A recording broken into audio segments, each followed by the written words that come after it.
So now, no, I meant it.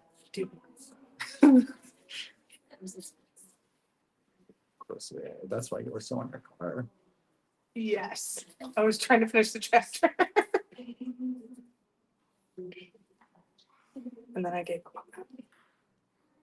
So It really there. is. Okay, so is it pretty encouraging? There's just a slight delay. So I'll have to figure out the sideways thing. I have the sound off right now, just so we can keep drinking. But I mean, Is it sideways on these and show it right down here? it looks just like this on here. So I don't know why when I turn the sideways it won't, but that doesn't matter as much. Oh, I see. You have the phone now. Yeah, I was trying to get a wider. Yes. We'll go up there this time. Love it. That's it. This ticker is Yeah, it has like a false closed caption, so I was excited for that, but it's doesn't not work. closed caption. Hi, Mary. Hi. How are you? My voice, the name. No longer. Yes, it has. It's been a long I time. understand. How are you doing? How are you? Good. I had coffee. Yeah, see, Yeah. I came with coffee. A little bit tired. But that's okay. Okay, well, I will monitor the chat. Oh, You just- Okay. Yeah. Yeah, I did it 2 weeks ago. Yeah, it went really well. I think it's pink. That's Yeah. it's you. It's your birthday.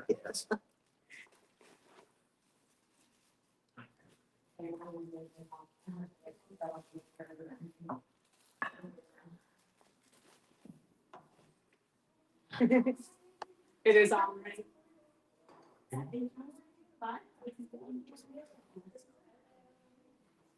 Right. Ren. Ren, will you real quick just say something into the microphone so we can see if it's coming through? Oh my gosh. It won't work. That's. Story of my life.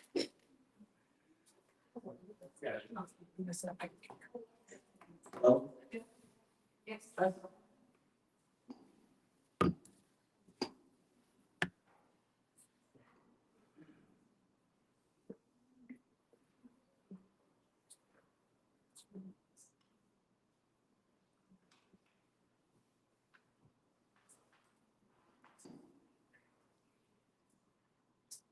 Good evening, everyone. How's everyone doing tonight? Thank you for joining us for our candidate engagement hours building Peoria together. Peoria Pride is not only thrilled to host this event for this community, but we're also proud to use our platform to amplify local voices and work towards creating a stronger, more unified Peoria. My name is Red Parker, and I use he, him pronouns. I'm the Vice President of Business for Peoria Pride, and I'll be your moderator for this meeting. So why are we here tonight, and why does this matter? Peoria Township's primary election is coming up on Tuesday, February 25th. The primary election is held when there are 2+ candidates of the same political party running for the same office, or if there are 2+ candidates running for the same nonpartisan office, like mayor, city treasurer, or city council. Your voice is absolutely essential. Your voice always matters, but it's especially powerful when it comes to decisions about your home and county. We are the change we want to see in Peoria, and by ensuring our voices are heard tonight, we are empowering the people. Change starts at a local level, and Peoria is an ever-growing and vibrant community. We must ensure that we are paving the way for even more Peorians to make this city their home and community, as many of us in this room have tonight. Now I'm going to turn it on over to our candidates who are all sitting here amazingly tonight. Thank you guys again so much for coming out. And I'm going to have them introduce themselves. Good evening, everyone. I'm Kim Abiakma. I'm running for District 5. I'm not going to be in the primaries, but I will be in the main elections and I'm hoping to be here because it's very interesting. Thank you all for coming out. Thanks for Peoria Pride for hosting us. I'm City Eddie, I'm running for District 2 City Council. And I'm very happy to be here. I'm happy that you all are attending. It doesn't have to be here, but you guys choose to be, so thank you for coming out. Hello, everybody. My name is Alex Carmona, also running for District 2 City Council. Just looking to help the city and be involved, listen to people, and see how we can move Peoria forward into the future. Chris Drzynski, also running for District 2, and for your choices for the primary. I'm also here, wanting to get to know people, wanting to listen, wanting to hear what everybody's got to say in the question. Good evening, everyone, and thank you for coming. Thank you to Peoria Pride. Yeah. For hosting this engaging event. And my name is Rita Ali. I'm running for re-election for Peoria's mayor. I want to continue the work that we've started over the last 4 years and continue to make a difference. Good evening. My name is Aja Washington, and I am running to be your next Peoria City Treasurer. I'm excited to be here, and so thank you all for coming. Thank you to Peoria Proud for having this, and I am excited to answer all the questions tonight. Thank you guys so much. Just before we get started in questions, I just want to lay out some ground rules and just say that everyone remains respectful in this room and that we all just remember that we're here for the community and that we just keep it at that. So to start off, I'll go ahead and ask a question. What are your top 3 priorities for Peoria County/city? Since I have the mic, got to hold to it.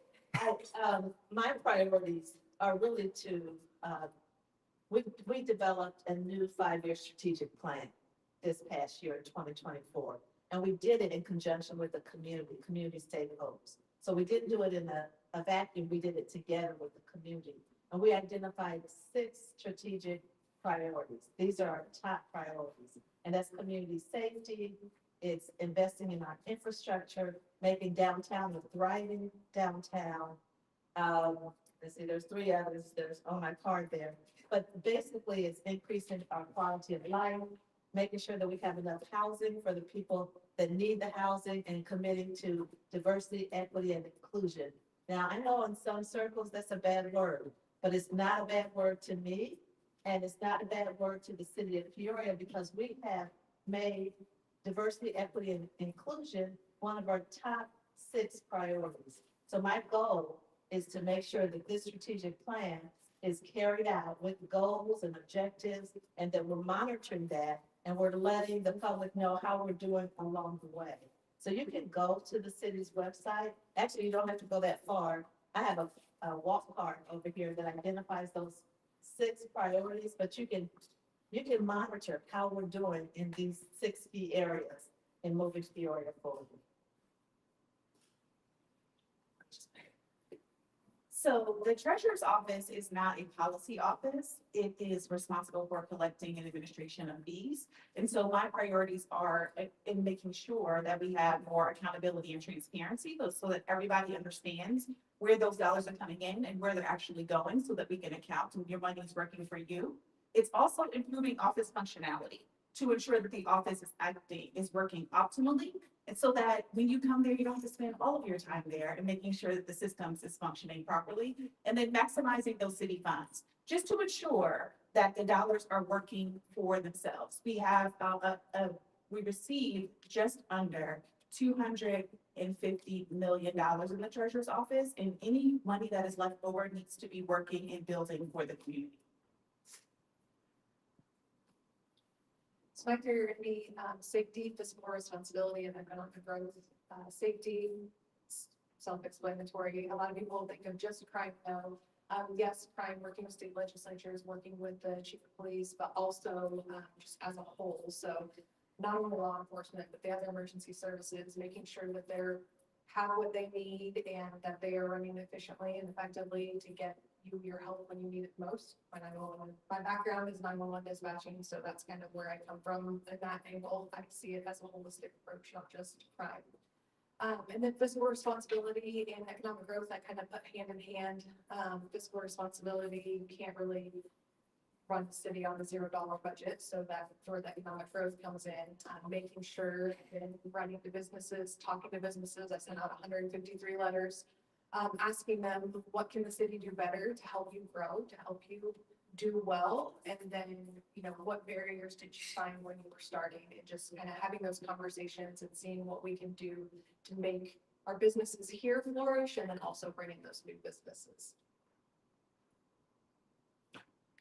Yes, they do have three main pillars that I want to talk about, but what I want to say first is that none of these can happen without the first thing that I want to say is that getting into a seat like this, I think it is very crucial to build positive relationships with everybody around the council, city staff, the city manager, because I think it's very important for people to understand each other on a personal level. That way you can actually have more difficult conversations about really important issues. So I think it's imperative that first we begin with positive relationships. So to start with, my pillar number one is going to be basically the core functions of government. These are things that need to be prioritized first. They're all basically centered around the aspect of safety. So obviously having a police force that is fair and just and doing their job, a judicial system as well, and maintaining our critical infrastructure for our citizens. I think it's very crucial that we think about everybody in the city, not just certain parts of the city where economic growth is happening, but our whole city, because the people who live here have invested in this city, and it's important that we take care of them. Number two is going to be what I call the new renaissance for Peoria. I truly believe that this city's a hidden gem. Moved here from Colorado 5 years ago, and since we moved here, we've had 3 additional families move here from Colorado after they came to visit us. And Colorado has a thriving economy, but there are things that the city has that are special. And so I think we just need to let the rest of the world know who we are. And we need to let the government, we need to have the government help businesses thrive here so we can bring jobs and opportunities for everybody who's here already, and so we can attract newcomers to come into the city. I really do believe that Peoria is ready to boom and be one of the next big cities in America. And my last one is going to be about community. I think that none of this can happen without having a community where people care about each other, where we're tolerant with each other, with our ideas, with our differences. And so it's the whole love thy neighbor mentality that I would really like to push on everybody, because I mean, the more friends you have, the easier it is for your life to get along and for you to solve problems. Thank you. Thank you. Well, hello, everyone. Okay, then I'm just gonna reiterate, thank you all for coming. But three of what my main priorities are is it's a form of success, I believe.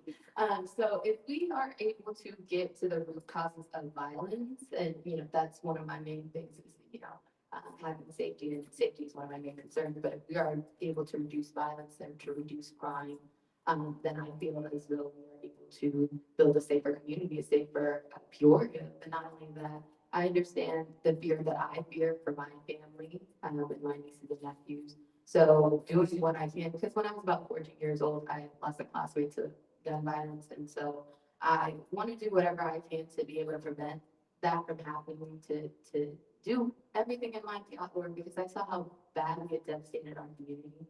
And I don't think anybody should, especially children, should have to live fear, or parents have to live fear, whether or not their children are going to make it home, or if even they're going to make it home. So that is one of my main focuses that I want to focus on, because again, if we're not really tackling the root causes of issues, such as violence and crime, then we can't really thrive as a city, just because it'll have more people wanting to leave. So that is one of the things I want to tackle, if I can, by implementing programs such as a violence-free zone, which is, it kind of models after the Cure of Islands, which wasn't successful in the South End, but I feel like we start on a smaller scale and then we're able to see what works for us and what doesn't. The second one I want to focus on is low income families, just because I've lived in District 2 my whole life and I know what it means to come from a low income family, especially one that felt overlooked. I mean, there was at times that we couldn't even afford $5 pizza. And there was at times where we almost lost our house. And if it wasn't for the programs that are set in place, such as LULA, the Dream Center, uh, people wouldn't be able to get back on their feet. And I feel if we're able to extend a hand to them, then we're able to thrive as a city. I feel like we tend to overlook them a good portion of the time. And I mean, right now, it's very crucial to take a look into that, just because there's programs such as the Market 309, which was one vote away from not even existing, and that helps low families, and my parents benefit from that. So I feel if we, tackle the root cause of violence and we reduce crime, but also we help out those who have been left behind, then we're able to help our city thrive, because we can't thrive as a city as a whole if we're not taking care of our most vulnerable, those who need it the most. And if we are to tackle those issues, then it can lead to economic development, just because, or economic growth. And if we tackle those issues, then we can thrive as a city, because not only are we fixing up those who felt they have been overlooked for so long, but when we take care of our citizens, when we make them feel safe, they'll want to invest in the city. We can see it with, well, I guess, yeah, buildings such as the Ag Lab, where we invested in them, and because of that, they now have crops that they grow that they give to Sophie's Kitchen. And such as programs also like LULA, who help out low unhoused, and with those people being able to get back on their feet, they built those connections, and they have those connections with those who are also unhoused, and they help them to get back on their feet. So it really is just a cycle. If we invest in our citizens and we really take care of them, then we can be able to grow as a city. But those are my main 3 points. I'm gonna pass it off to Lily and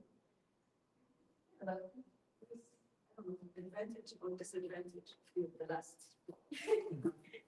Uh, When I think about my housing priorities, I'm thinking about District 5 as well as the city, because we cannot think about only one section. But there may be priorities, or of course, special cases, so districts. So my first priority is to ensure public safety and to create an environment that's safe for residents. And that's, as many of the speakers here talked about eloquently, you have to start by understanding the root cause of violence. Why do we have it? This is multi-layered complex issue, but we have so much innovation in this city. We have also the views, we have also the desire to work on this issue individually. We also can secure our neighborhoods and our district by having joint partnerships between businesses, HOAs, and neighborhoods. So this can be done also. I think we need to have properly funded emergency services and the right collaboration between community and police services. My second priority is to foster economic development. And this will benefit the local businesses and attract new ones. The growth of the city is on the shoulders of the businesses and on the shoulders of the working people. We need to ensure that they have the right environments, the right incentives, grants, whatever we can do to help the businesses thrive and attract new businesses and attract talent. I truly believe in innovation and that working together, especially if you have diverse teams that bring together diverse points of views, we can build an economy that is thriving. My third priority is to promote sustainable growth and fiscal responsibility. Though I see them very integral. In terms of sustainable growth, to have efficiency, accountability in the city, know that our dollars are spent maximum use every single dollar to do efficiency into our city. Also investment, attracting private investments, advocating for development and for sustainable land use. I think also one of the key issues here is to ensure that we have affordable housing. Whether it's District 5, District 2, or in District, we need to have affordable housing that allow has resources. Thank you so much for that. And just again, as a reminder, we are live streaming this. So if all the candidates could remember to just speak loudly and clearly into the mic for all of those watching at home with us. We're going to go ahead and go on to the next question. How will you support local businesses and stimulate economic growth? Yes, if you look at the city resources, I was very pleasantly surprised to learn of all the resources and the incentives and the grants the city have for businesses, especially small businesses. Are we communicating this properly to all those businesses there? We have resources. We can help. We can offer grants. So this is one of the things that we need to have is fully use those resources that the city has. This is one. Another thing is, do we have the right workforce? Are we growing the workforce that we need? And this can be done also through collaborations. We have fantastic educational institutions, whether it's Bradley, whether it's ICC, and they can work with businesses on apprentice programs. We talked to some unions, and they do have apprentice programs that can generate a good, educated, knowledgeable workforce that can build businesses. Creating an environment of safety, good infrastructure that can allow the businesses and the customers to go and come and easily and readily. And we need to support entrepreneurship and small businesses. Again, small business friendly environment incentives are incredible. You repeat it, just so that. 1 second, I lost my question. How will you support local businesses and stimulate economic growth? Perfect question. So one of the ways that I will help out small businesses is just getting into communication with them, just because if I'm not aware of the issues that are present with them, then what better way to get to know them by talking to them. But not only that, how we're going to be able to build economic growth, but also we're going to tackle 2 birds with 1 stone.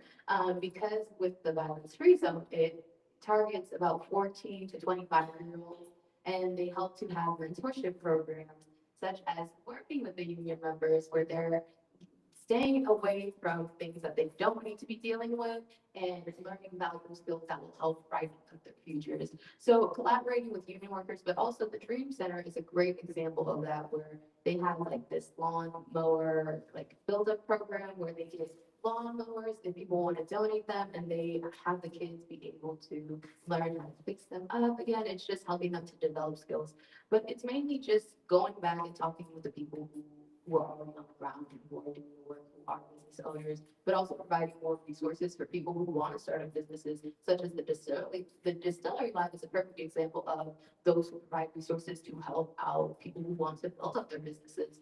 And it's extremely hard to run a business. I mean, my sister-in-law, she ran a market called 309 Fine for a little bit, and without having the proper tools and resources to be able to know how to grow a business, then it won't thrive. So if we're able to provide, resources and tools to them, then I feel like we're able to help them to further their success when it comes to business, and also help the city grow and economics.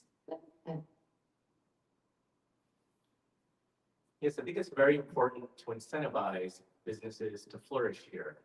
How do we do that? I think we can look just across the river and see that East Peoria is doing something different than we are. Now, what are some of these things that Peoria can do to make it easier to do business here?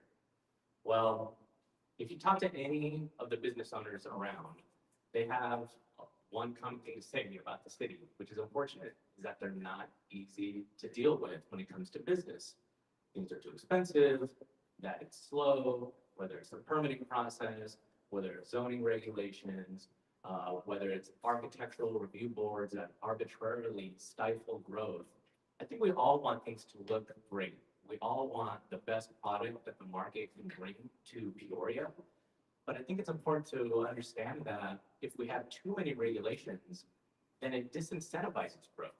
And what we want to do is incentivize businesses to move here, but not only businesses to move here, we also want to incentivize the businesses that have been here with us, investing into our city for a long time. We want to make sure we take care of them however we can as well. So a lot of this is just keeping the government to its core functions and having a mentality where we don't just say, no, this is not how it works, and we can't do this. Rather, say something like, let's figure out a solution for this. This is not how we typically do it, but let's try to find a way to make this work. So just having an attitude, a positive attitude that has an outlook that realizes that businesses are the ones that grow cities, that private entities are the ones that grow cities, and they're the ones that bring jobs that the whole city needs, especially those that are the lower income brackets. They're the ones that are going to benefit from this the most. Yeah, so I would also say I've been, like I said, sent out 153 letters to businesses, and I've been talking with them. And a lot of the thing is the positiveness, the non-positiveness of it. The calling the zoning office and saying, hey, this building's been empty for 6 years. This is something that I'd like to do. How do I go about that? And there be an actual sigh on the other end of the phone going, well, you're gonna have to go through a lot. And that just stifles growth. That nobody wants to, if that's your starting point, nobody wants to start there. And so I think we can do a lot better job there. And I think that we can do better job with code enforcement as well. Just communicating better to the businesses. Hey, this is what needs to be done. And then sticking with that, just from things that I have heard from businesses that have been trying to grow and have been kind of stopped in the process there. Yeah, I would say definitely with the just rules and regulations. Again, you need to have rules and regulations. You need to keep people safe, but we also can do a better job of communicating with those that want to invest in our community and our Business growth and development is one of our 6 strategic priorities in our new 5-year strategic plan. And we're making strides. We're not where we want to be or need to be, but we're making strides. Just over the last 2 years, we gave grants to over 350 small businesses. Many of them were new entrepreneurs who were just getting started in their business. Some of them had been around for a while, but they had got hit hard by the pandemic and how it impacted their business.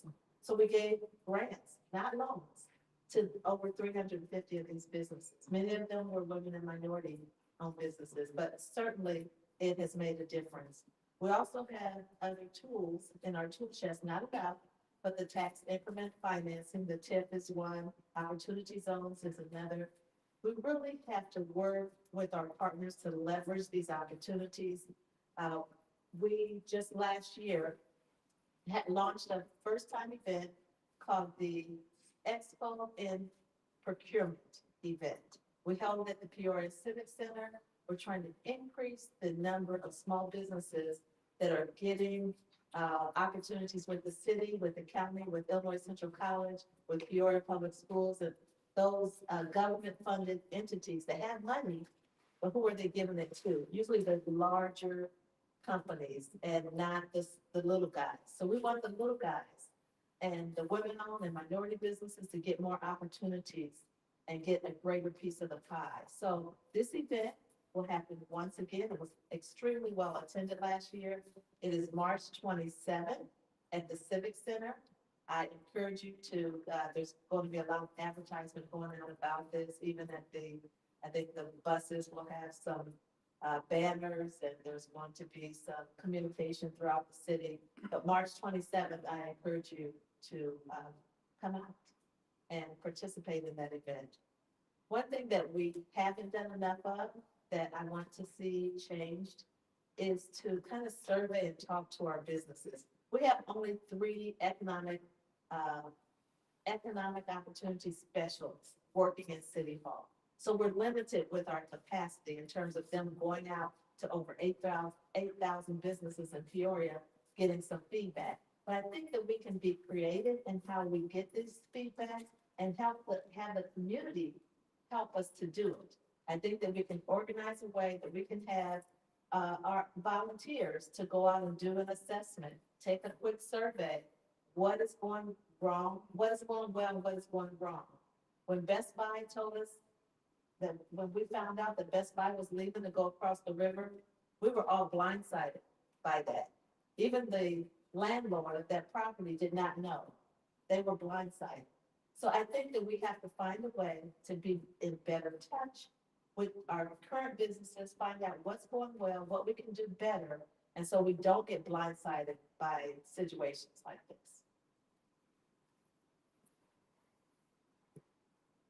The way that I think that we empower businesses is going to be through stimulating the economy. One idea that I have to stimulate the economy overall is developing a municipal bank. This would be a bank that the city actually owns. And it brings the opportunity. So I work at the Office of Fiscal Management for the state. And so I see all the grants and loans, all of the funding that comes into Illinois comes through my office. And so I know that there are programs that the state has to partner with banks to give funding to businesses, which can also increase the capital that businesses that are currently established have. But then also it can create new opportunities and venues for new businesses to come along. Many times getting started with business, one of the hurdles is funding. You have a great idea, you have done the market research, but where do you get the money from? And so I do think that a municipal bank could be a strong pillar in strengthening our local economy, and then also ensuring that businesses have funding that they need to thrive. Can I ask a follow-up question from online? Somebody had commented, Dawn, thank you, and said, where does a small business start with the grant process? Well, we have one grant that I did mention was a capital improvement grant that we have for small businesses. It's around $25,000, and you can apply now. It's an application process. You have to reach out to our economic development team. Even in the foyer of my office, there is information package that tells you about our capital improvement grant. Again, not loan. And we do work with Bradley Small Business Development Center. We work with the Minority Business Development Center. We work with the Chamber. And, leveraging these resources to try to push the information out. The Women's Business Development Center, all of these entities will be at the Expo and Procurement event on March 27th. So I encourage you to come to that as well. There will be lots of information. Thank you. Well, Thank you for that. Our next question is, how do you intend to tackle the issue of affordable housing in Peoria? I want to answer that. I think I can start since I have the money. So there's a housing crisis in Peoria, just like it is in Illinois and throughout the country. There's a housing shortage. There's not enough inventory for the housing that is, for the low income population, for the middle income population, or even high end housing. We're just short on inventory, but it is hurting our growth. If we don't have enough housing for people, even if they get a job, they're going to go somewhere else. So we have to get more housing, and actually it's hurting even the unhoused population in that situation. It's a domino effect. So one thing that we're doing is working with the state. I was on the committee with the governor's office for 6 months, and we worked on solutions for addressing what's called the missing middle housing solutions. So the average income person need a house between $120,000 and $180,000. Last summer, we only had 29 homes within that price range of about 259 homes that were available. If you look at the lower end, there were even less that were available. So most of the housing that we had available was more of the high end. So we have to build more housing. If you look at the south end of Peoria, many of the homes have deteriorated and only 50% of the homes have been maintained. So we've torn down a lot of these homes. You see a lot of empty lots. And now we have to replace it with housing so that if we populate that area with quality housing, they will be able to support a grocery store, a pharmacy, and retail. But without the population, we can't do it. So where McKinley School was torn down, we are building Habitat homes. These are going to be homes that are owned by the people that helped to build them. And we're going to start with 6 this year, 6 next year, 6 the following year. We're going to have a whole community of homeowners. Church View Gardens, we're going to actually break the ground for 54 units near St. Anne's School. We've got in the north side of Peoria, new housing development coming up. So we are working on this.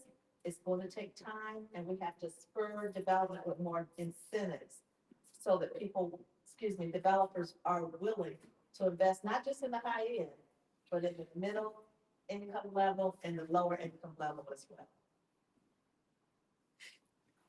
I'm gonna go back to the municipal land because that's another benefit of it. It does have the opportunity to fund affordable housing. And so, like Mayor Abby said, if we use the land that we have, you can build based on revenue and resources through the bank and also partnering with other programs. So I think that that's another arm that could be satisfied through that. I was also gonna mention the Habitat, the way the stuff that she's doing there is incredible. 23 houses, I think, altogether is what's gonna be on there. It's just an amazing program because it's not just housing, it works with those families, it helps them figure out how do we do a budget, what can we afford. It's a great program, so I think partnering, making sure that we are not getting in the way of nonprofits like Habitat for Humanity, and then also building our economy, like making sure our incomes are going up, and how do we do that?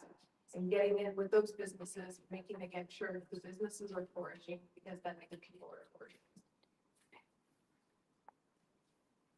So, I'm gonna say something, and don't be scared.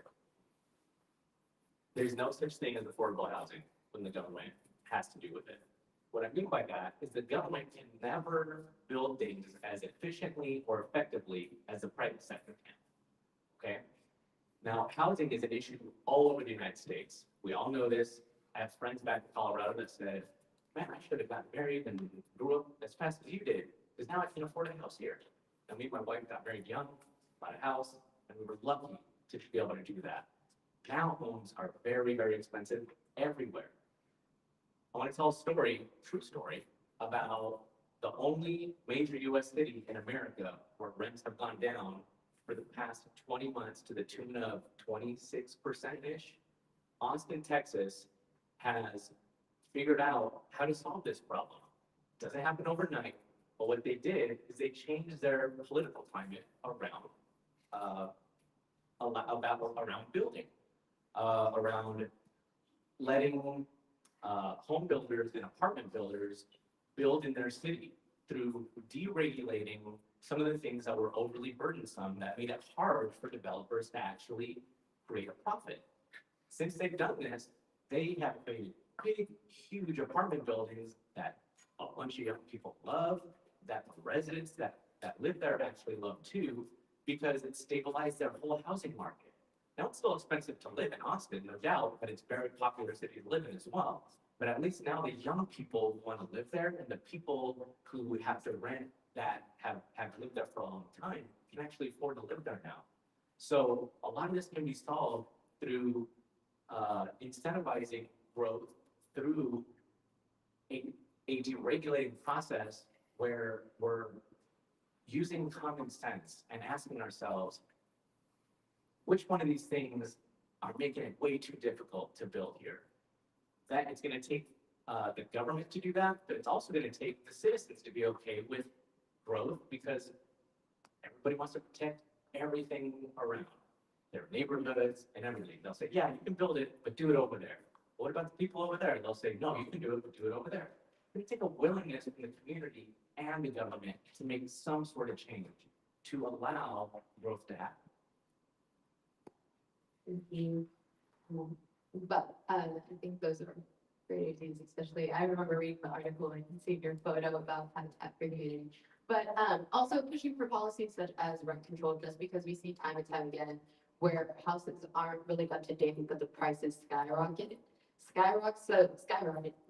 So I think just pushing for policies like that, it would help definitely lessen the burden, but also just keeping landlords accountable, because it's not fair that people are living in unfit conditions, but yet are expected to pay so much and watch their rent continuously go up, because at that point, especially with like lower income families, they're forced to either pay the rent or decide if they want to have food on the table. So I think definitely pushing for policies like that would help out.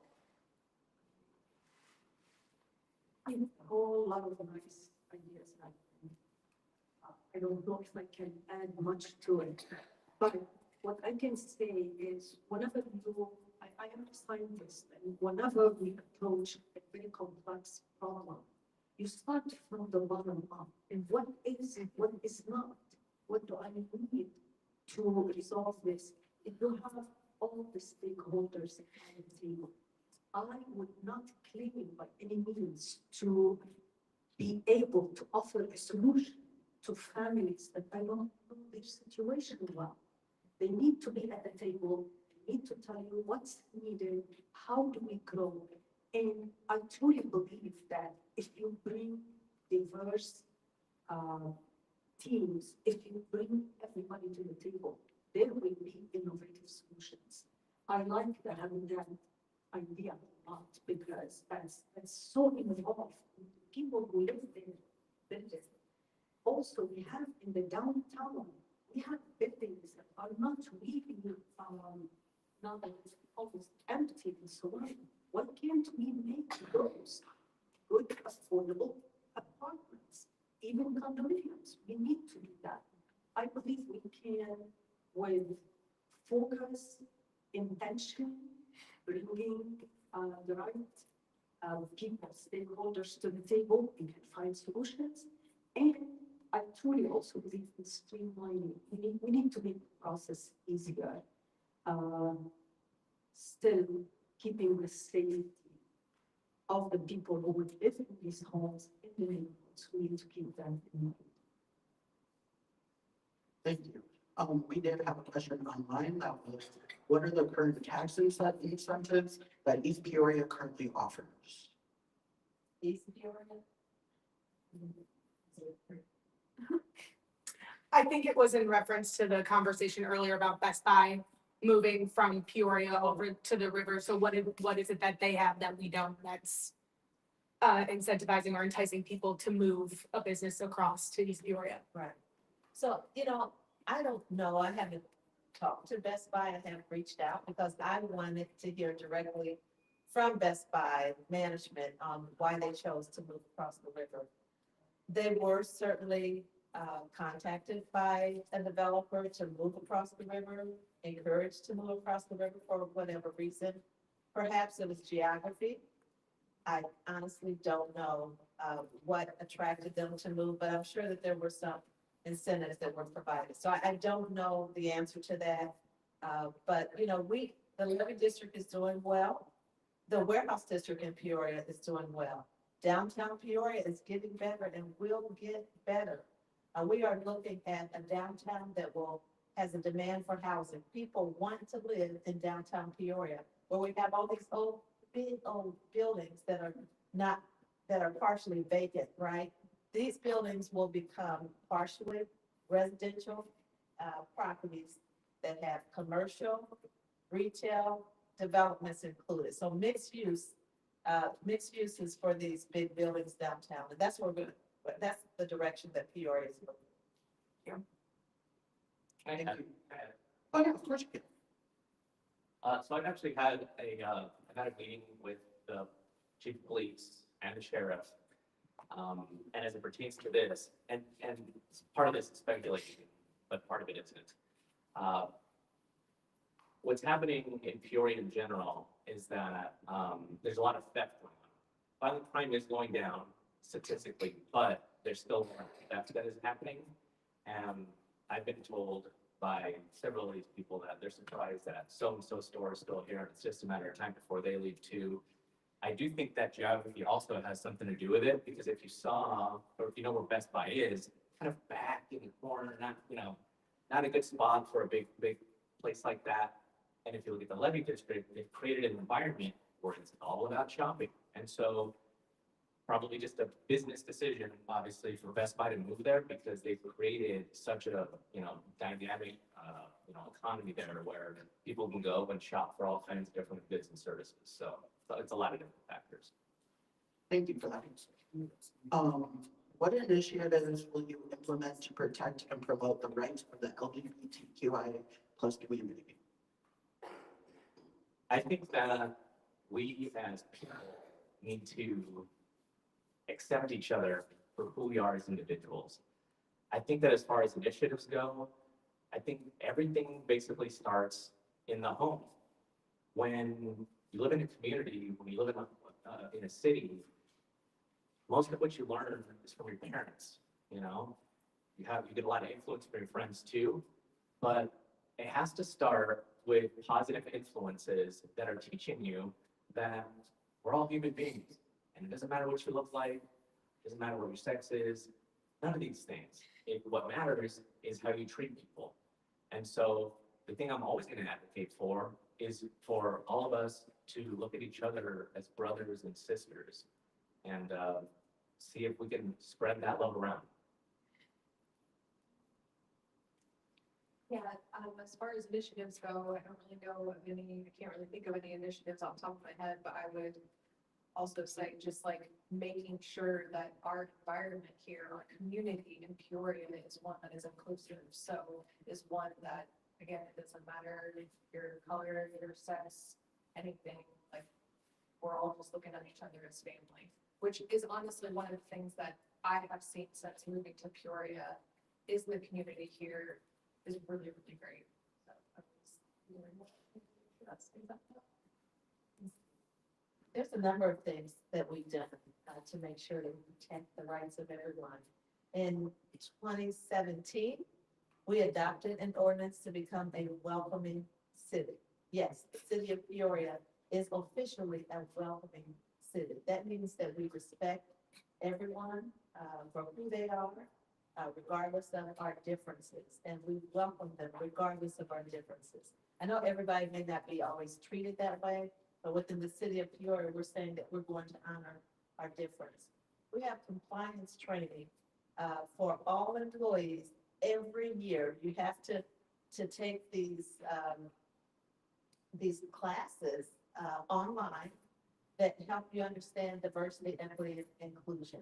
And everybody from management all the way to every level of organization has to take this compliance training. And it actually gives a lot of examples of how you might say something to offend somebody, and not intentionally, but how you have to be careful with your words and what you say and how you say it and how you treat people and how you shouldn't discriminate against people. So that compliance training is very important. Another thing that we did over the past year was within our new 5-year strategic plan, one of those 6 priorities is diversity, equity, and inclusion. So that is going to be built, throughout the fabric of how we do things within the city of Peoria. And if we fail on that in any way, we need to hear about it. We need to hear about it. So thank you. So again, the treasurer's office is not a policy office, but I would say as a advocate is the way that I would work. I mean, I feel that it's important that we all, the beauty I feel in this country and this community is the differences. I feel that when you have a different group and everybody has different ideas and they can all bring something different to the table, then you grow individually. So I'm always open to learning, having community, having communication and strengthening in areas that I'm weak in that I don't understand, because obviously you don't understand everything all the time. But I think just using my platform as a form of advocacy is what I would do.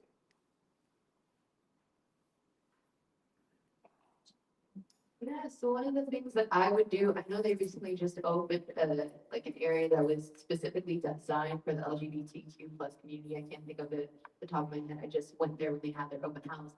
But one of the things that they mentioned was possibly getting more transportation in that area, just because it's more hidden, it's across the Journal Star.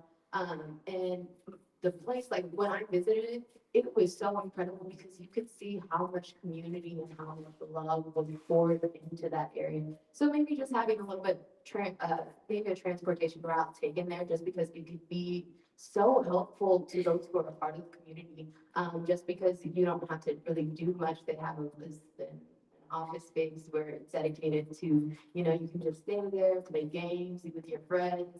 It's really all about just building community. So maybe just, again, I think it just goes back to just the first step is like having transportation, because if people are aware of the space and know that it exists but have no way of getting there, it can make them feel a little bit isolated when they have something that is meant for them, that is a safe space for them. But that's one of the things that I think of off the top of my head and pass it to you. Again, very, a lot of nice ideas. And I want to talk about this from my point of view and my experience. I was working in a big company for almost 30 years. And one of the initiatives for diversity and inclusion, and also that targets the LGBTQ community within the company. When this started, I thought, I know everything. Geez, I'm open-minded, I understand, I have no issue with talking with people, and no matter what they are. I am myself a minority, in a female male environment, and I can navigate that very well. But I took the training, and I cannot tell you how many aha moments I had, how many new things I learned that I have not experienced, but I learned them, and I became much more aware that even that I consider myself minority, I still have not seen some of the experiences, some of the hurdles that LGBTQ or other even more minorities have to jump through. And with that training, the information, the knowledge was something so powerful. It did really change my perspective and the way I work with people, the way I approach people, the way I appreciate the diversity. It just really, the learning was very important. Having an environment to apply your learning is also important. The safe environment, the resources. And we all, if we chose, we had to have, we could put on our offices safe place, and I did, and I meant it with deep understanding of what that really means. So the city can, and I'm so glad we have initiatives. I saw it on the, among the 6 initiatives for the city.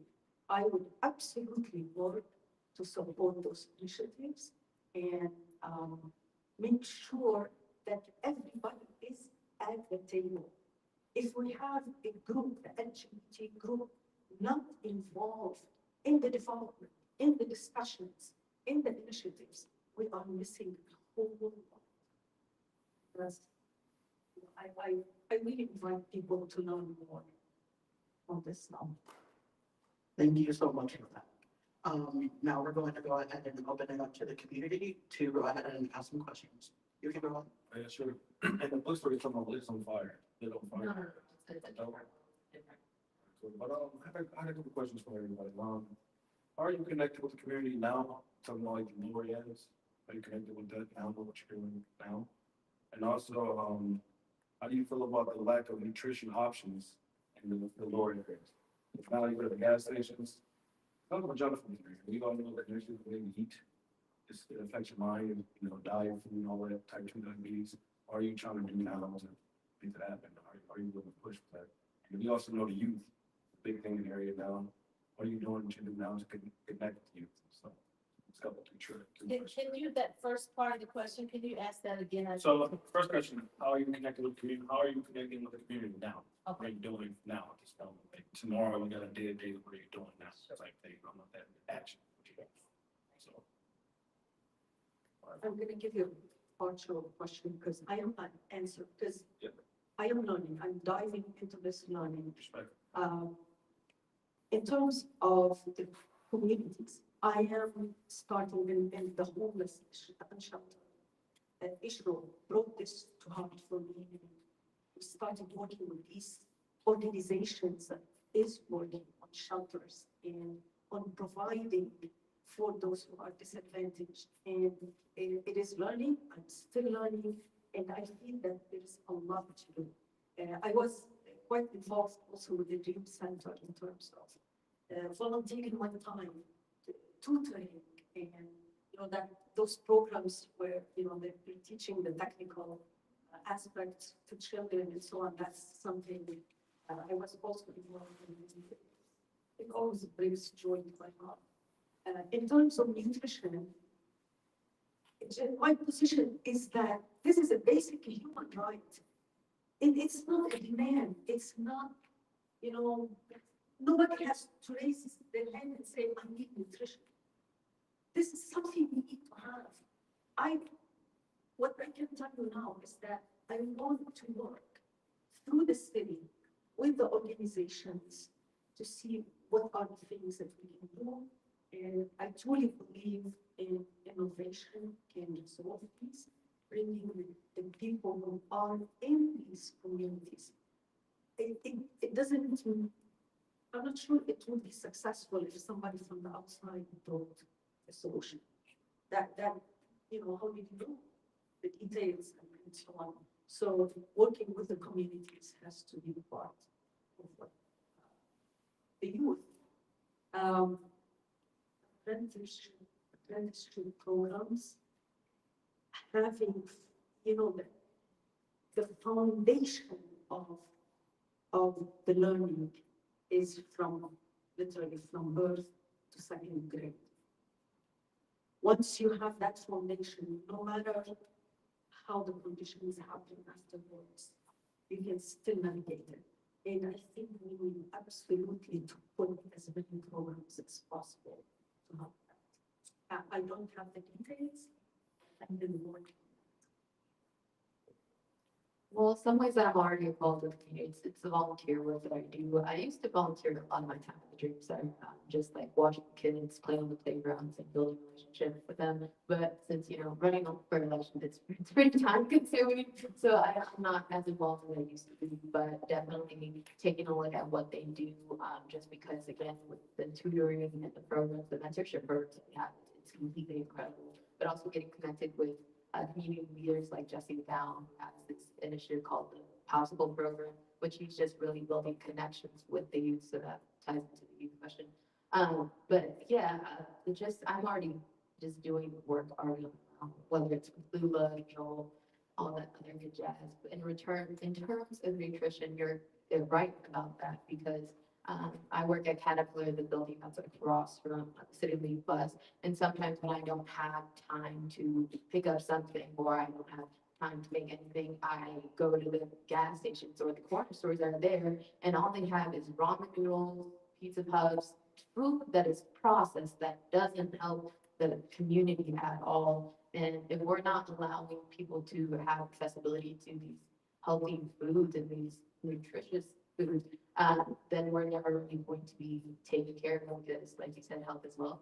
And so I think funding programs like Martin 309 is something that we need to do, giving them more funding just because I went out the other day with my parents and they say the program starts at 11:30, but this was my first time ever going. I always heard my mom read about it. because she benefits from it. But I went there and I was like, okay, everyone's just gonna get there at 11:30 to be a nice process. By the time it was 11:20, that's when they all started going, and the food was gone by 11:30, 10 minutes. And it wasn't just one specific person or one specific group that it looked, no, it looked like this whole room. I can tell you that's the kind of people that were in there. It was so many people from different variety of groups that were there. So I think definitely funding more for market through and having programs like that, we can definitely help to help out our communities who don't have access to foods that are healthy. And I think they're trying to open, or they did open a grocery store at the old Aldi, but I have to look into that a little bit further to get more information. But Yeah, so as far as reaching out to people, doing everything I can to make it easy for people to be in contact with me. And that's through, the internet, Facebook, my phone, knocking on their door. I've actually found a lot of success just listening to people. There'll be a post that the Journal Star, post or something that I post and then comments and just chiming in to see, what people's needs are. One of the examples I have is that, one of the people that currently or recently got a hold of me asked me about the roads in this town and how they're paying so much attention to, downtown area because that's where the wealth is created, where businesses are created. But there's a lot of people in this city that feel like they're being left behind. And so the woman asked me, she's like, hey, if you have time, drive by my street, please, because I want you to see what it looks like here. And is a shame what has happened to certain parts of this city that have not been taken care of, where the roads look, they're amongst the worst in the city. So just being there, listening to people and actually seeing what they're talking about, not just saying, yeah, okay, I'll look into it, but actually going and seeing it firsthand. I think you have a really good point about the youth in this town.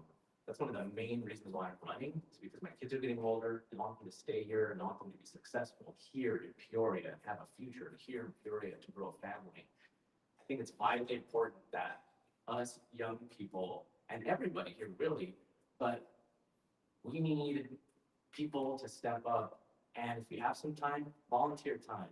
If you can help somewhere and you can try to guide some of these younger people and be a mentor, there's kids that don't have that in their life. And it is crucial for them to have a mentor in their life.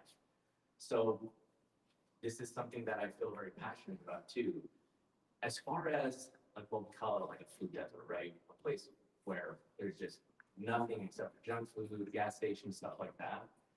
This is actually a problem that happens through like economic market forces, because what ends up happening, like why is there no grocery stores in the South Side? There used to be. If you look at it, if you look at like the shot spotter, there is thousands of shots fired here in Peoria every year. Okay, most of those shots are fired in District 1 and 2. And within those districts, there's certain pockets where it's concentrated even there. I think that Kroger or Aldi would love to set up somewhere in the South Side for sure. They're just looking for profit and money. They're a business. But if it's hard for a business to do business somewhere because of crime, that's a negative incentive for anybody to set up. And so we need to make sure that we take care of our citizens and keep them safe. That way we can bring more opportunity for them for jobs, but also things like this to get grocery stores back on the South Side, because I'm with you. I don't like that people are getting on the bus, or people that, maybe can't get transportation to actually go to an actual grocery store. It's not good for them, and it's not good for the city as a whole. So I really believe that by focusing on what the government is supposed to be doing, that and keeping our city safe, that things like this will slowly change over time. Yeah, so as far as getting to everybody in their neighborhoods, mailed out 23 neighborhood letters, which wasn't really the easiest because the city's website neighborhood association is from Fort Missouri District. So there's 23 different neighborhood associations that I sent letters out to. And unfortunately, within that, there's not a lot of them closed down just because they don't need anymore because a lot of neighborhoods, there's just a lack of interest. But I've also sent out over 2,300 emails to people, which I've actually heard back from, which is amazing and great. And then it's really fun because I've also knocked myself on over 700 doors. And just last weekend, I knocked on a door and he was like, hey, we talked. And I'm like, oh my goodness. And so it was just really nice making that connection. And District 2 we have a wide variety in District 2. We have $25,000 homes, we have $750,000 homes. And so making sure that I'm in all of those areas, seeing what's going on, getting their phone numbers, they get my phone number, I'm getting their phone number, following up with them, making sure that they know that they have somebody that is actively wanting to know what is going on here, because you have a lot of houses in Center Bluff and in the heart of Peoria where families have lived there for 30 years and they've just seen their neighborhoods deteriorate. And I don't want that. Nobody wants that. And so just listening to them and figuring out what we can do better to help them in that area. As far as the youth goes, I have to say the Dream Center does an amazing job with the youth. They have good after school programs. They have good job training. I think our schools have good options too for them as well. So just making sure that we're doing everything that we can in that end to support those organizations or the schools and making sure that we're not a barrier in there for them to get in and do what they do best. As far as the food desert goes, I also believe that in District 2, I would say our downtown area is definitely the food district. We have a lot of people for food desert down there. We have a lot of people that live downtown, and I would imagine they go across the river to get their groceries, or they're going to have to drive, you know, up to Aldi on University, which is where I go.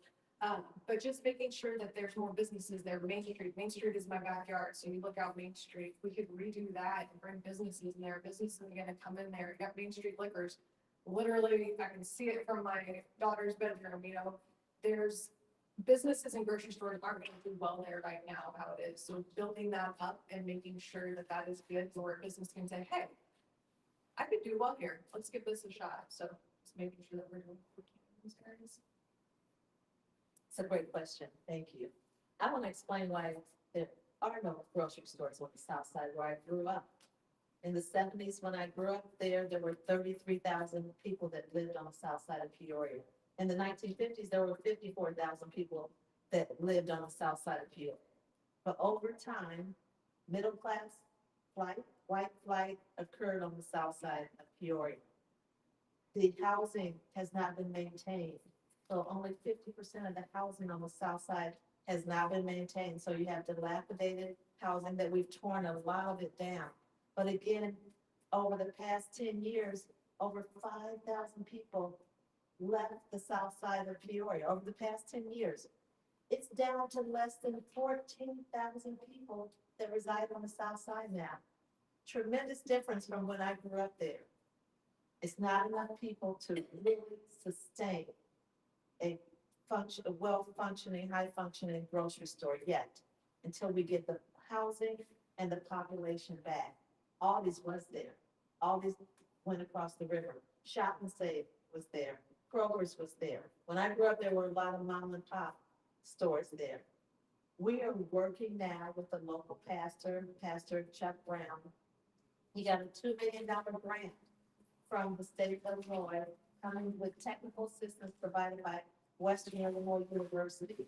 The county is giving him $400,000. Well, 200 is a loan, 200,000 and 200,000 is a grant.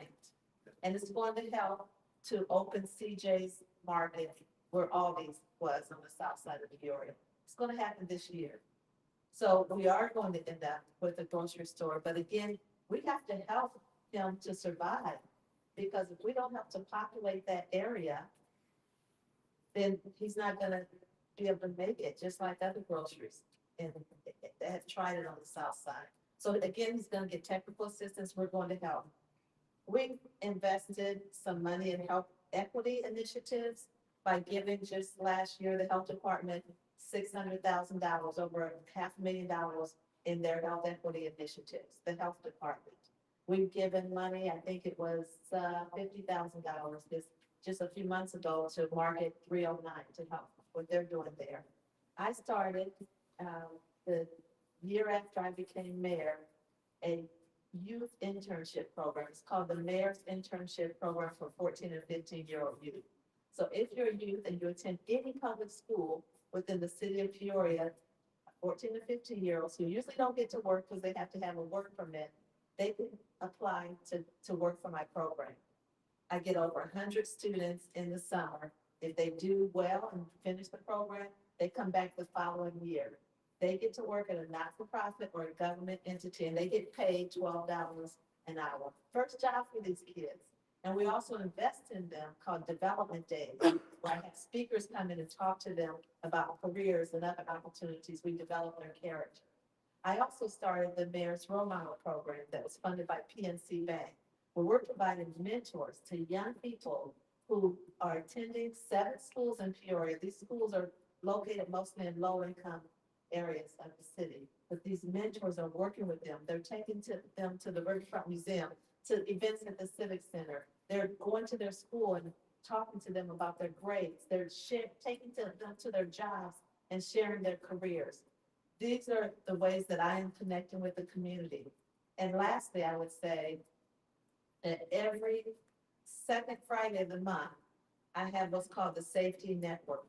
It's not-for-profit organizations, government organizations, groups, religious churches, and so forth that come together with the police. There's usually 10 to 12 police there, and we're working on solutions to solve gun violence in Peoria. And we've seen it come down 2023 to 2024, working together with the community. I've been a huge community advocate here. I've been on the board of the Goodwill. I'm currently on the board of the East Bluff Community Center. In addition to those initiatives, I volunteer with my sorority, Delta Sigma Theta Sorority Incorporated. I also have partnered and done some work with Manual, teaching some of the students mindfulness techniques like visualization and meditation to help them, cope with some of the trauma that they experience. I've also partnered with the Mind Over Matter 2, which was an initiative to put affirmations in the bathrooms in Manual. In addition to that, I've done financial literacy since I am in the financial space with both youth and adults. I partnered with Art Inc. to do some of those, and then also the East Bluff Community Center. And so overall, my motto and my standpoint is to ensure that Peoria is left better. As I grow, I leave every space better than what I came. And so empowering the youth, empowering the community is huge for me. As far as the grocery store, I think there are a lot of great ideas. Again, not a policy office, but I do think that the municipal bank can assist with empowering and growing the area so that it is sustainable to have a functional grocery store. Thank you for that.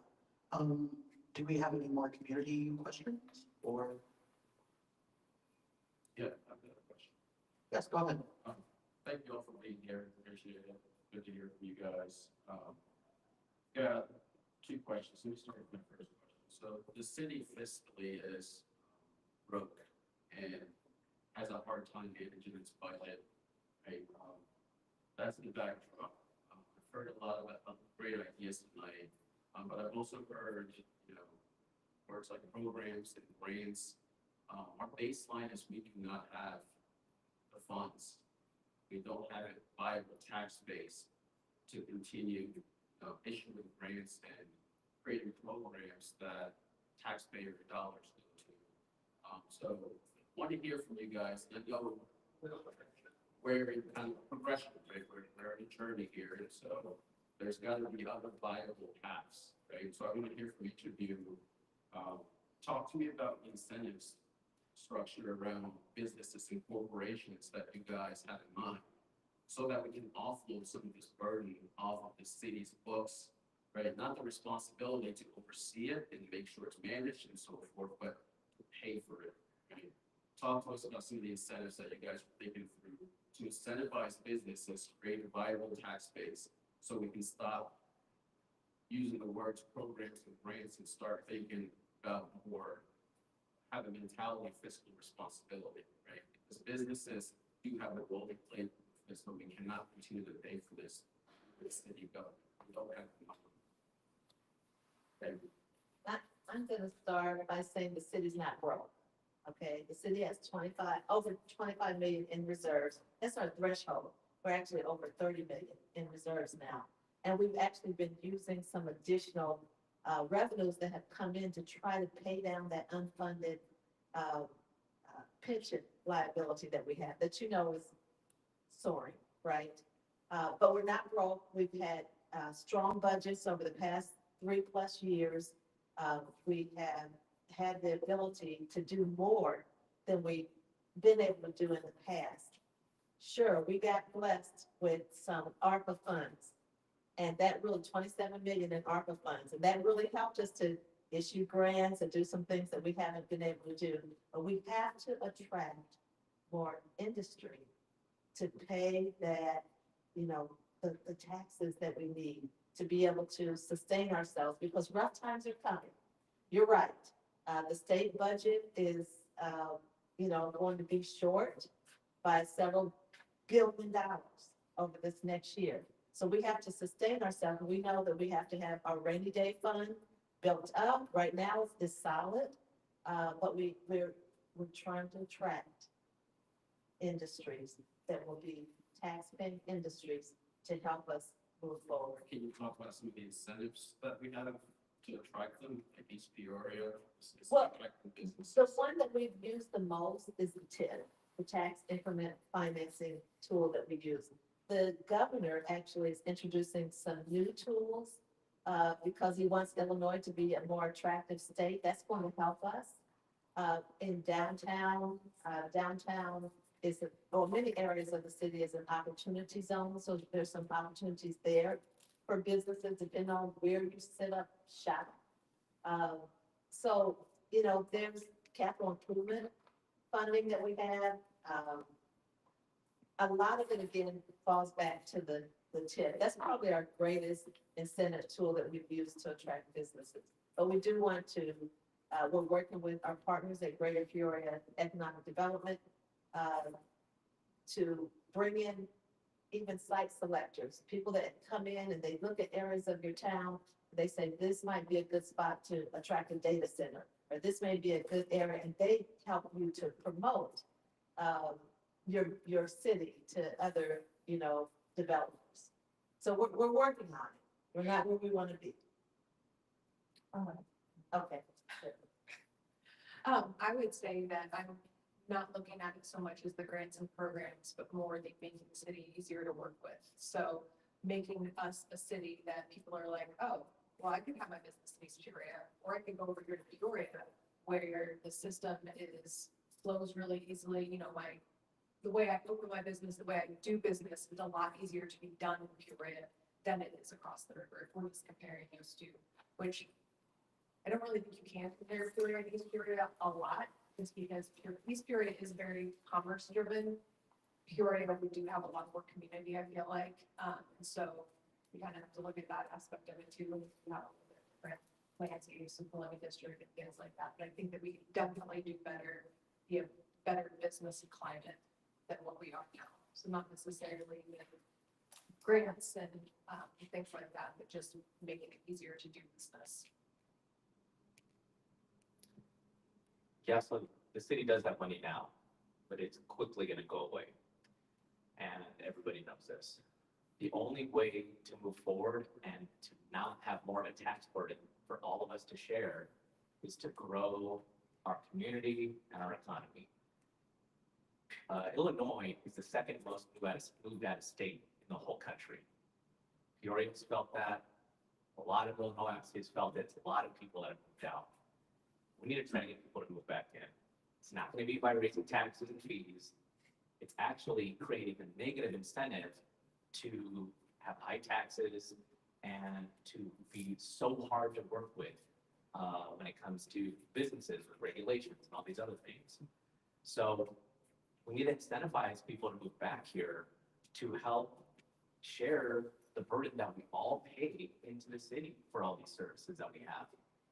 Peoria is a beautiful place that could be thriving. What I would like to advocate for is to streamline the permitting process, to have an attitude that says, yes, let's figure out how to bring this here, to look at these regulations that are keeping us from growing. The only way to get ahead of this is going to be to increase our tax base.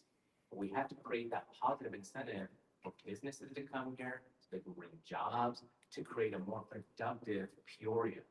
So our kids and everybody here can have more opportunity here. It's not going to happen by raising everybody's taxes though. It's not going to happen by continuing the business practices that we have right now. All these things have to be looked at with the city manager and in collaboration with the businesses too, to say, hey, what's going on here? What can we change? These are very simple fixes that will not happen overnight, obviously, but if we can create a friendly business climate here, to the point where we're the friendliest business climate in Illinois, it'll change fast, because unlike most of the rest of Illinois, we have beautiful landscape here. There's hills, there's this river, there's a lot of attractive space here that could attract young people to come and live here and create industry here, create mom and pop shops, all these different things that happen here. But the government has to let it happen. Could you repeat the first half of the question? The first half, yeah, could you repeat the first half? Yeah, we've got a moving action fund, we have a surplus now, but, if we're going pretty soon, if we do not create a more viable tax base. So it's very basically the questions around, grants and programs are nice. When you have your house in order, you have a sustainable rainy day fund, and then you can get into that kind of, issuing grants programs as part of your, portfolio, and that's perfectly fine. But we are in that part of the journey where we need to grow the tax base, and we need to enable and engender an environment where businesses can take on some of that responsibility for the community, et cetera. So what are some ideas you have for, helping us grow that industry tax base, that business tax base that is so important for this? Yeah, of course. So with, funding is gonna come with a little bit of these programs, but going back to like just the gallon, is to not put so much burden on the taxpayer. But looking after programs such as Just Even Gallons, because that does not cost a lot of money, it doesn't cost much. All you really have to do is build a relationship with, I'm so sorry. You have to build relationships with the people to be able to help out the city more. But when it comes to helping out the taxpayers, I think it's going to be a little bit of a burden, but I feel that we're able to, look at the root causes, and when we fix those root causes, over time, it'll lessen, just because, it is gonna cost us in the beginning, because there's so much that we haven't really looked after, but if we tackle those issues over time, we're gonna see it lessen. You've got a lot of good ideas here. We need to put our heads together and really work in innovative techniques. Some of the, diversifying the tax base is absolutely incredibly important. We need to maintain our businesses that we have, we need to attract new businesses, and we need to attract talent here. We need also policies that help us attract talent and attract businesses. When I think now about what sort of new businesses are growing in Peoria, we live in a sea of corn and soybean. These I love them. I tell you, I'm one of those people who stand and just look at the fields, because I think it's really important. I find them very pretty, but they are also a source of green energy and low carbon intensity fuels. Why can't we attack the manufacturing that make those? And I tell you, I work on this, I've been working on these things for years and years, and these businesses can be done that they have been, through incentives, which I can detail, other, states have made incentives and they created those businesses. And data centers can we recreate or attract data centers here? I see us looking at the future of what is the trends, what will be the trends in manufacturing and innovation? Why can't we start attracting those types of innovators and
wild, statistics like, African Americans being graduated at a clip of 80% through the high school system, but, with third to fifth grade reading levels.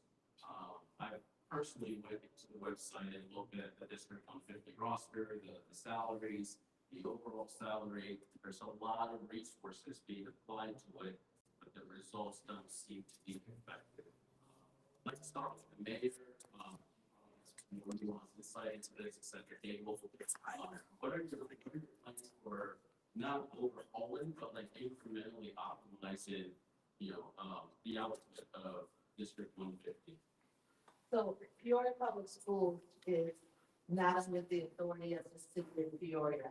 They have their own board and their own administration, and they are elected officials as well. I'm very proud of Peoria Public Schools and the progress that they've made over the last 10 years under the direction of the board and certainly their superintendent, Dr. Sharon Karat.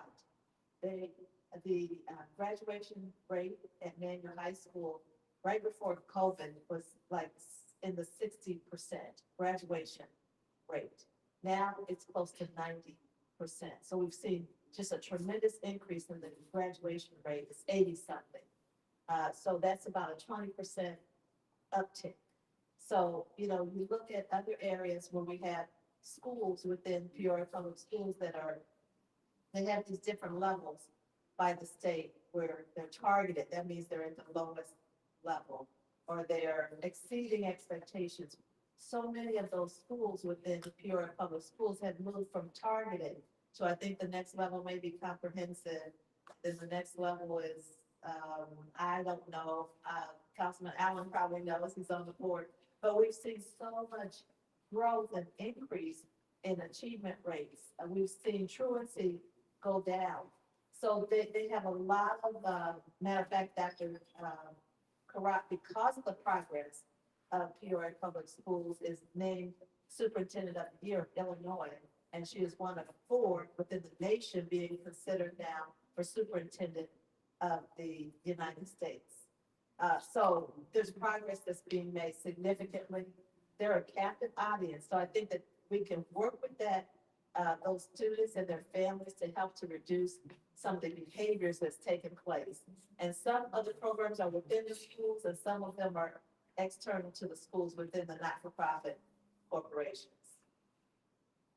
Do you have any metrics on like, you know, the graduation rate, how many of them are kind of that integrated back into the economy here, or being access, like from a mayor's perspective, you know, that they'll be kind of interested in those types of metrics, like, okay, we're graduating this much through this, what's the effect, right? You see, you have insight into that?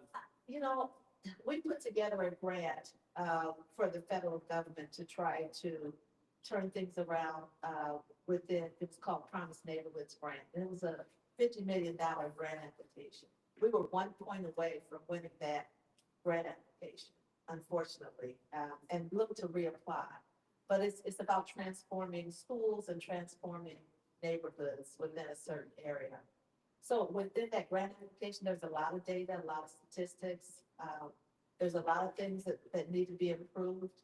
But I don't know if we've tracked exactly what you're asking. There's also the Regional Workforce Alliance that is a combination of the chamber, the CEO council, the city, the school district. A lot of people are represented and they keep more metrics in terms of once students graduate from a Peoria school, do they stay in Peoria? Do they go to college outside of Peoria? We do know that if they go to college outside of Illinois, they're not likely to come back to Illinois. So it's a brain drain, right? But there's some stats out there that I think would interest you.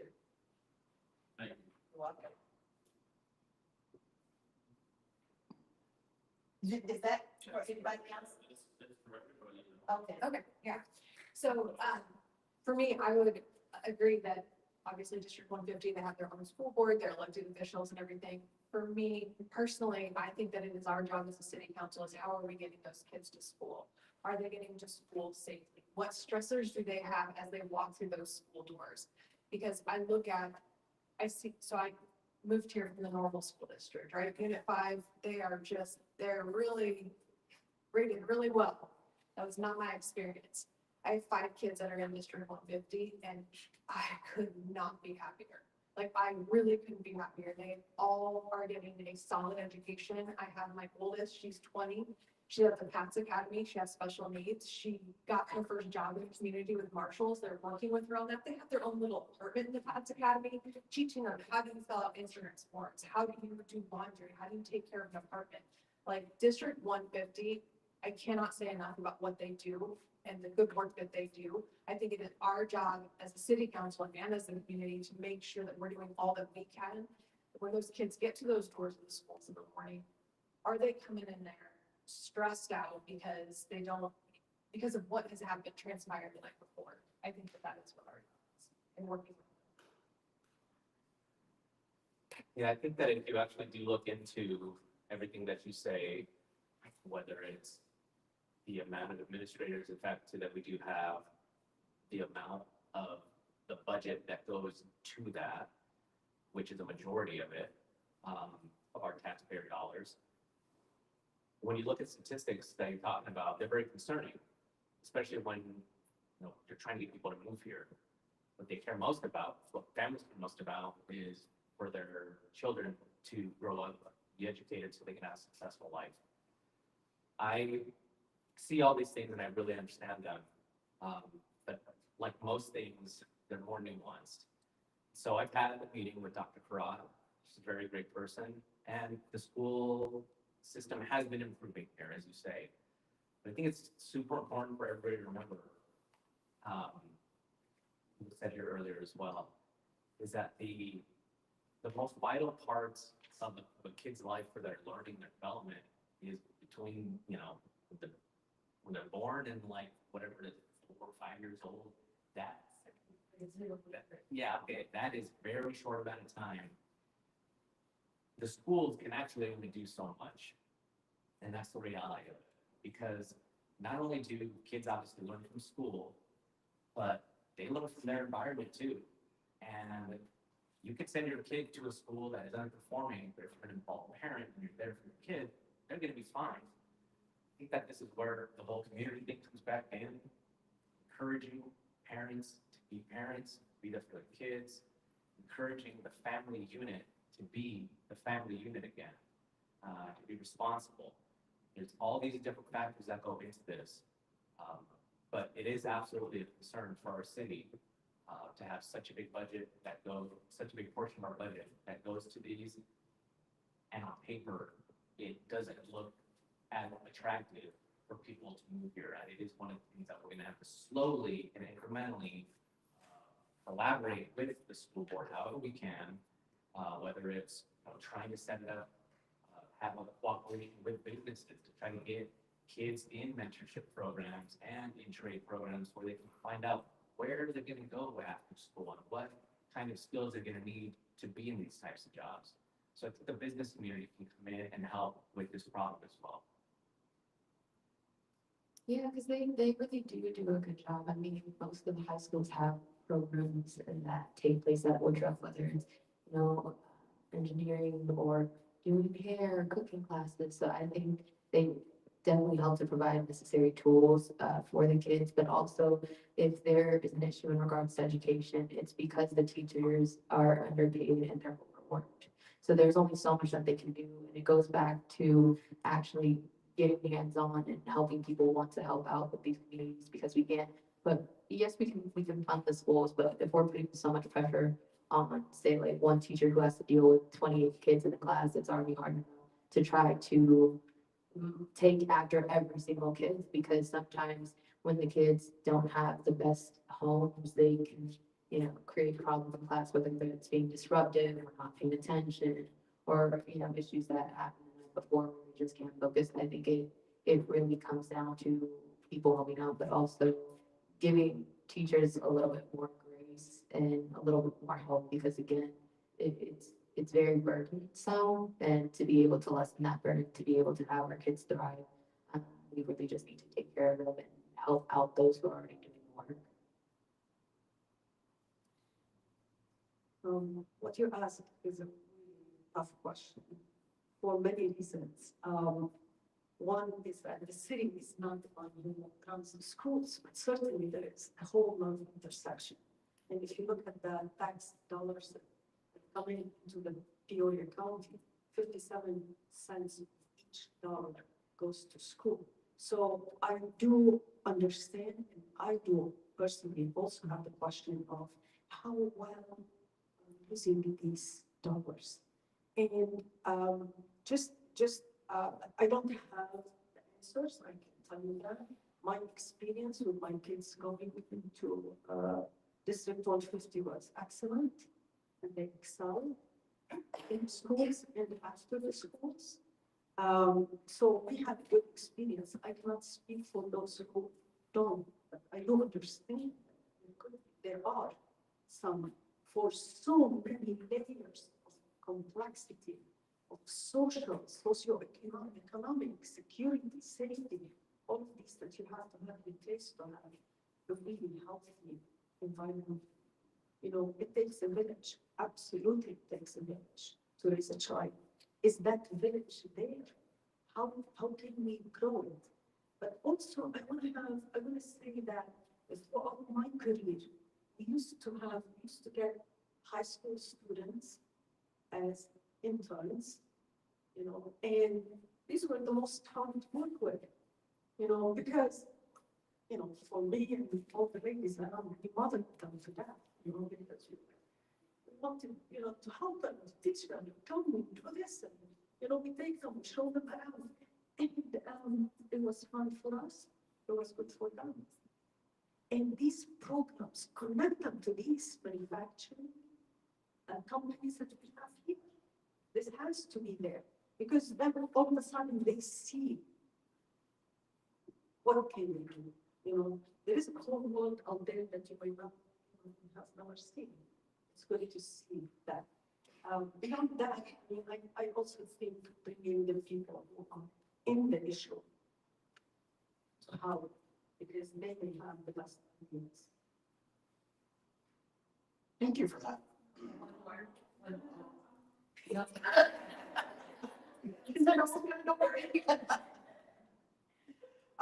So the library does close at 8, and we do want to be respectful of the library space as well as our lovely candidates' time.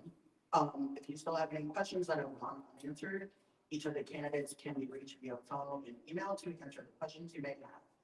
For now, as much as we would love to stay and continue this amazing conversation formally, we do have to close. So just as a reminder of what Peoria Cloud is doing both locally and statewide, we have our inquiry educational series that is coming up next Tuesday at 7 p.m. You can also expect a upcoming community involvement fair coming up in March. And we'd also like to mention our partnership with Equality Illinois, where we host statewide network meetings every first Monday of the month, as well as our advocacy day coming up in Springfield, which is on May 8th this year. Peoria Power has also been working with the partnership for a healthy community, working towards making a 3-year plan to improve health and wellness in Peoria, and they need to hear from you. Our voices deserve to be heard. So if you are interested in having your voice heard, please reach out to us at admin@peoria.org. And you can also just reach out to our Facebook page as well, or to any other board members specifically as well. On behalf of Peoria Proud, I'd like to thank everyone who came out tonight to make sure that their voices were heard and to ensure that we are building a better Peoria together. I know that these times are trying, but if we did not have an unwavering community that was only just a fraction of what showed up tonight, then it would be harder. Let me leave you with this poem that I heard recently that was written about Castro. First they came for the communists, and I did not speak out because I was not a communist. Then they came for the socialists, and I did not speak out because I was not a socialist. Then they came for the trade unionists, and I did not speak out because I was not a trade unionist. Then they came for the Jews, and I did not speak out because I was not a Jew. Then they came for me, and there was no one to speak out. Thank you guys, and have a lovely night.